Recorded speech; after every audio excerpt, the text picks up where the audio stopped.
abutin. I would like you to meet my personal executive assistant. Clarissa, timpla mo akong kape? Clarissa, narinig mo ba ako?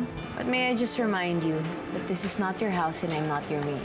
Clarissa, baka naman nakalimutan mo, parents ko ang owner ng company na to.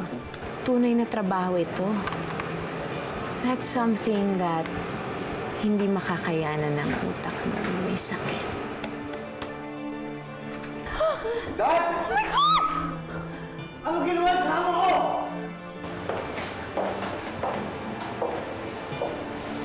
Kaya mo pa ba? Sige na. Ako na mag-aasikaso dito. Be strong. Kaya mo yan. Sira na yung pamilya. Nandito ako dahil tutulungan kita.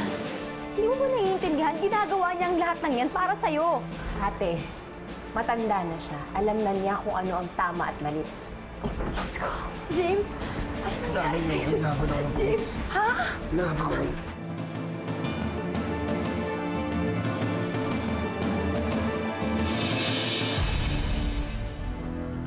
Owing to the events that happened tonight, hindi nyo na siguro kailangan ng testigo ko laban kay Randy. Yes, you heard me right. Gusto ko pa rin respetuhin ang labi niya. Besides, wala na rin kayo makahabol sa kanya. Patay na yung tao. Oh well, at least if there is one good thing about tonight. Tapos na ang problema mo kay Randy. God bless his soul. Mom, you think so? I mean, paano na lang si Daryl? What do you mean? I mean, si Clarissa kasi at saka si Daryl, they're dating eh.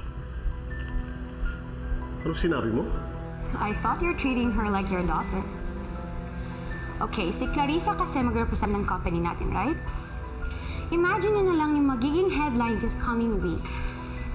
Gardamonte's protege dating the Revilla's son after the controversial case resulting to the death of the elder Revilla.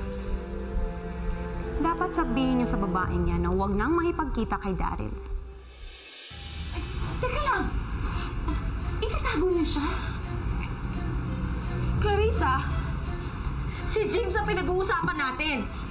Oo nga! Si James! Si James na may kasalanan na naman! Natayin ka na. Mali ang ginawa ni James. Ngayon kapag kinukup niya siya dito, magiging accessory to the crime pa kayo. Hindi mo pa naman alam kung ano yung nangyari. Huwag ka muna mag-isip na masama.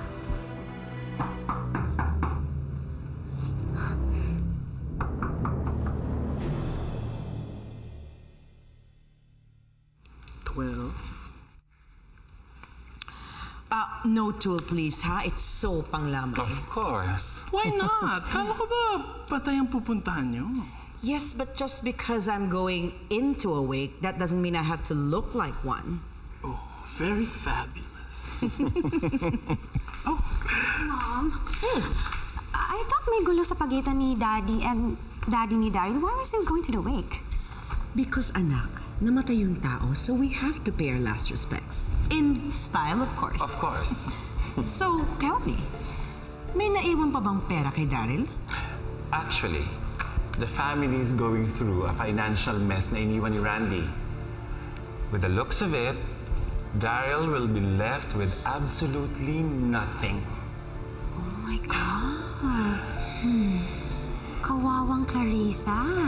Siguro naisip niya nagaganda ang buhay niya pag nagkakamabutihan na sila ni Daryl, tapos yun pala magiging kasing hirap lang sila. Sa wakas, darating na rin pinaka-aantay ko. Kaya ko nang abutin ng langit. Mabuti na lang nakaipon ko. In your dreams. Si Daryl na ngayon mangangailangan na hindi maibibigay ni Clarissa. Tuloy po. Magandang gabi ho. Nawalang galang na po. May nahabol po kami lalaki na nasangkot sa holdapan at nakatakas. Sa lugar niyo po ito nakita. Kilala niyo ba yung lalaki? Hindi po eh. Wala po bang ibang pumasok dito? Naku, wala ho. Sigurado ho kayo? Delikadong tao ho yun. Baka po may armas. Naku, oho, ay kaming tatlo lang ho ang nandito. Ako lang ho, ang nanay ko at ang kapatid ko lang po. Sige ho. Sige ho, maraming salamat. Magandang gabi ho uli. Mag-ingat ho kayo.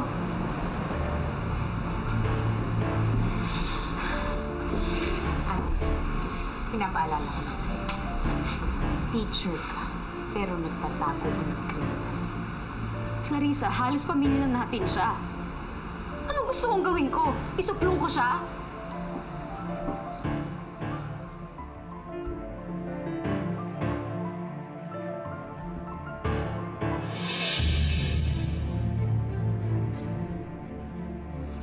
Sir, may naghahanap po sa inyong babae, nakikiramay daw po. Clarissa. Ano naman ginagawa mo rito? Mga asar ka na naman? I came here to pay my respect and condolences. Well, salamat. Pero wala pa yung bangkay ng daddy ko rito eh. Kapag naayos niya yung lahat, pag nandito na kabangon niya, paalam ko sa inyo.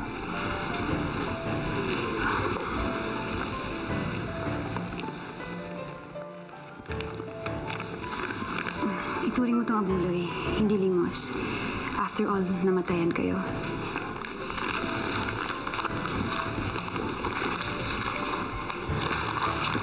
Alam mo, hindi naman to abuloy para sa daddy ko eh. Bayad niyo to para sa ginawa niyo. Di ko to kailangan.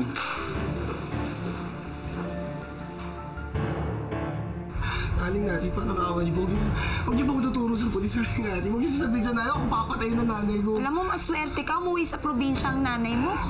Bakit mo namang naisipang magnakaw, ha? Alam mo, James, nagkakamali ka eh. Kung iniisip mo, magugustuhan ka ni Clarissa kapag yumamang ka eh. Nagsisi naman po ako, di ko po ulitin. Huwag niyo lang po tuturo sa pulis. Ako, paano ba ito, ha? May pasok pa tayo bukas. Nay, tumawag na ho ako dun sa principal namin. Nagpaalam na ho ako na hindi ako papasok. Ako na ho munang bahala dito kay James. Huwag mong hawakan, huwag mong hawakan. Salamat, Nancy.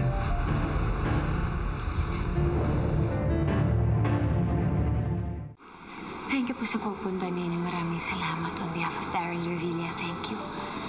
Thank you. Salamat sa pagpunta ninyo. Salamat po. Ay, pwede niyo akong tulungan. Excuse me, pwede ako sa labas muna kayo? Respetuhin niyo naman yung patay. Hindi kayo dapat nandito. Pakiasikaso na lang po. Thank you po. Thank you po sa pagpunta.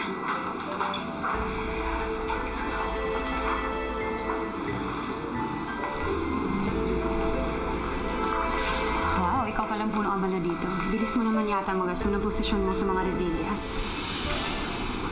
Ang kulit din ng pamilya mo. Hindi ko na nga tinanggap yung abulin niyo, nagpunta pa kayo dito.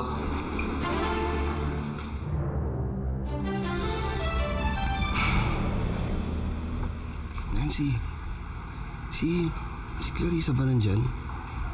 Pwede ko ba siya makausap? Nancy! Ano naman ginawa ko? Napakalaki mong tanga! Marunong kang magnakaw, pero hindi ka marunong makiramdam. Si Clarissa hinahanap mo? Andun! Sa lamay ng ama ng boyfriend niya. Habang ikaw, iniwan ka niya sa pangangalaga ko. Daryl, hindi itong tamang panahon. May tamang lugar para dito, I'm sure. Gagalitan ng dati mo dito sa ginagawa mo. Palayasin mo yung pamilya mo. Sumunod na kami dito para makiramay. Natanggap ko ng mga kalisang. Ina, pagpasensyahan mo na si Daryl. Talagang nasaktan lang talaga siya sa mga nangyari. Masama ang loob niya. Sige, mauna na kami.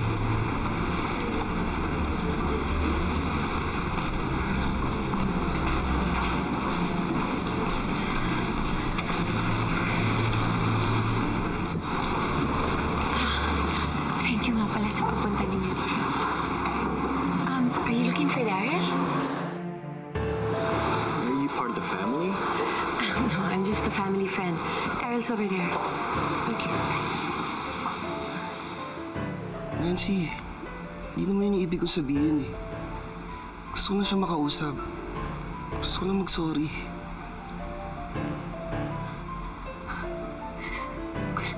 Gusto mo humingi ng dispensa sa taong muntik na magpakulong sa'yo kagabi?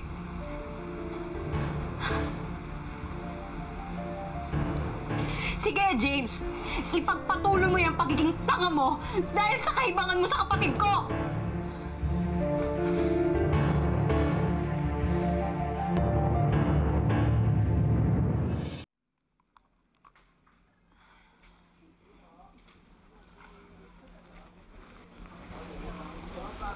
Nay! Bakit to kayo nag-half day? Masama ho ba ang pakiramdam ninyo? Naku, wala akong sakit. Ang inaalala ko, baka kailangan mo ng tulong dun sa pasyente mo. Kamusta naman yung si James, ha? Ayun.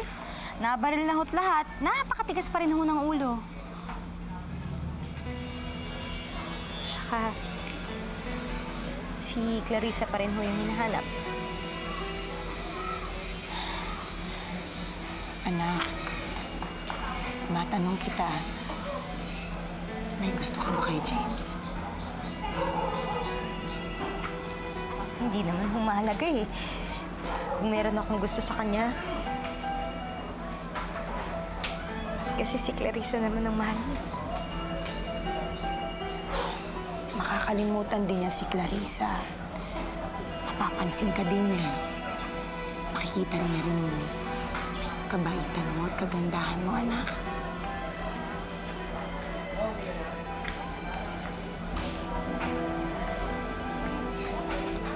Alam mo, Nay,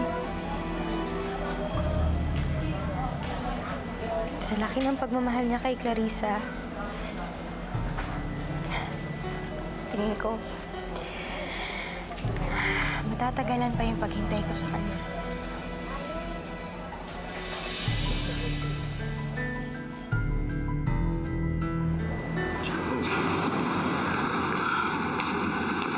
Salamat sa pagpunta mo dito. Ito at galit ka pa rin sa akin dahil sa mga nangyari. Basta ikaw, bro, matagal yun. No, I'm not the type to hold grudges. This long over a girl. Speaking of which, gusto na kaya ni Sheila? Wala, we got separated dahil alam ko rin naman na ikaw rin ang mahal niya. Alam ko rin na hindi kayo nagkatuluyan dahil pumunta ka States. Anyway, kailan pa rin ba tayo? About a year, a little bit more. Ngayon, my dad, matanda na siya. Sabi niya, gusto niya ako yung... I don't know, he kind of wants me to run the business now. So... I remember the two of you. So young, best friends, running around the pool, wearing only white briefs. Jerome, you still wear white briefs? Dito ka naman ang bahala sa kanila. Saan ka pupunta?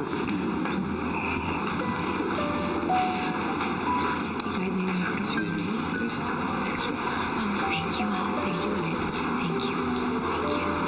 Thank you so much.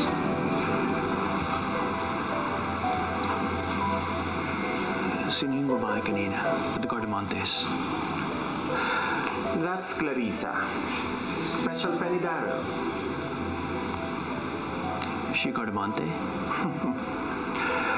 If it looks like a Gardamonte, sounds like a Gardamonte, and acts like a Gardamonte, does it really matter if she's not a Gardamonte? I don't understand. Never mind. Never mind. She's among the Gardamontes. The powerful ones. Thank you, Here you go. Thanks, bro. Cheers. Before we drink, why don't you tell me about Daryl? What's to tell? Big corporate scandal, suicide, financial ruin? So ano? Wala na siyang pera? Hindi naman talaga nawawala ng pera mga katulad natin eh. Less liquid lang. We still have our surnames to post by life. What about Clarissa? Wow. Yun lang pala ang gusto mong tumbukin pare ah. Mga kunyari kapag tinatanong daw dyan. Clarissa? She's the rising star of the House of Gardamonte. Daryl's girl. For the moment. Parang may binabalak ka. Hindi naman ako si Daryl. I'm not the type that would take my friend's girlfriend. Pero marunong ka gumante. Is that what you mean? Cheers, bro. Nay? Oo, nandito ako sa kusina.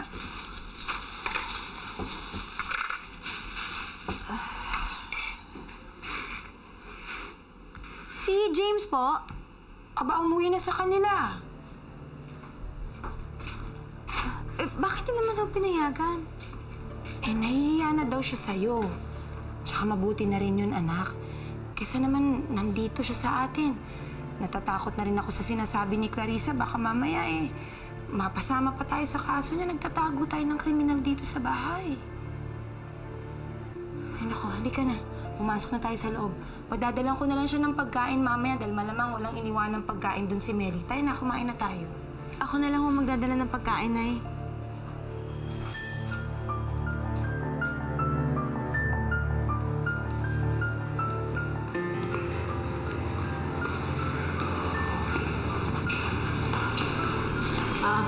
Sir, magpapaalam na ho kami. Maraming salamat po. Sige po.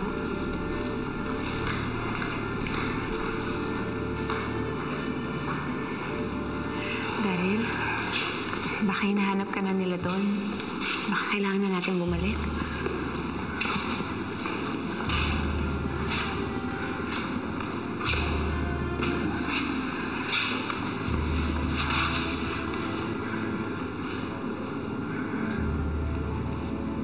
Dati buo kami dito eh.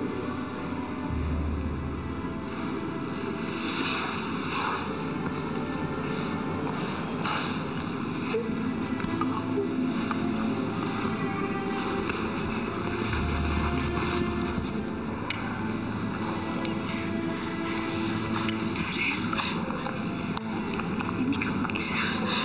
Nandito ako. Hindi kita papabayaan. Ba't nangyari na ganito sa akin? Daryl, hindi totoo yan. Nandito ako. Hindi kita iiwan, Daryl.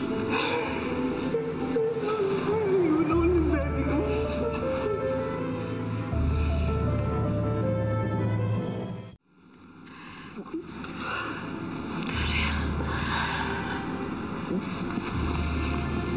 Daryl, ako na lang mag-isa dito. Daryl, huwag mong isipin na mag-isa ka dahil nandito ako. Hindi talaga kita iiwan. Mahal kita, Daryl. Mahal?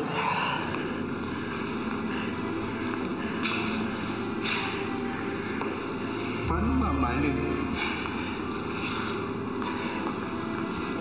Sige, kumahan mo. Di pakasalan mo. Ano? Teka. Pakasalan mo. Patunayan mo, hindi lang yung apelido kung gusto mo.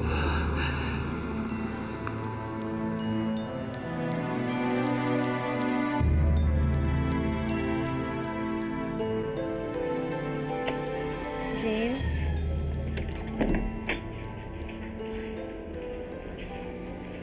Dinalang kita ng pagkain.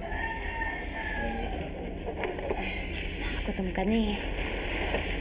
Patingin nga ng sugat mo.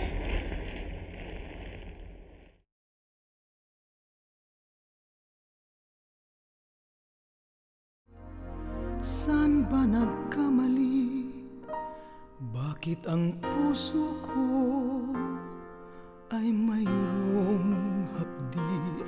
Ang bawat kong ngiti, unti-unting sa luha na uwi.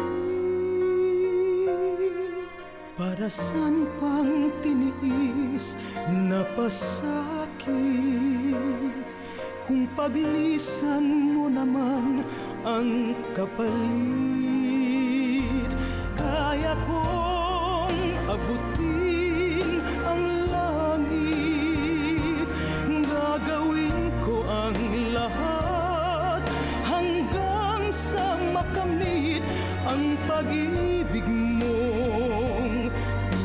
namimithi. Huwag mo lang iwan ang puso kong sawi.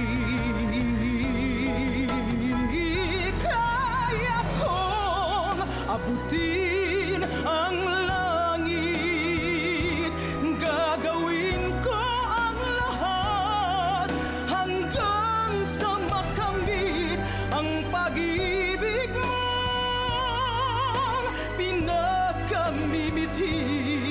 Huwag mo lang iwan ang puso kong sawi. Ayon po sa kasulatan ito, pinagtibay ng korte, binibigyan po kayo ng 5 araw para lisanin ang bahay na to.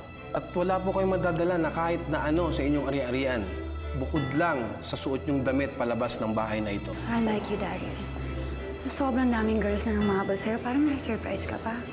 Bakit? Hinahabol mo ba ako? Let's just say I have an interest of you, both personal and business. Una, pinahiram ka ng kotse. Ngayon naman, patitirahin ka sa townhouse. Panganay ninyo, kung makapagsalita, akala ninyo kung sino malinis. Ginawa ko yun dahil sa pagmamahal. Ikaw, dahil sa townhouse? Sobra tong amount na nilagay mo dito sa check-in. Bakit? Tinaasan ko sa asking price mo. Dahil gusto kitang bilhin. I need a boyfriend. Kaya kong abutin ang langit, gagawin ko ang lahat hanggang sa makamit ang pag-ibig mong pinakamimithi. Huwag mo lang iwan ang puso kong sawi. Anong magagawa upang itama ko ang aking mali? Ngayon'y nagsisisid, nagdarasal, sana'y di pa huli o pag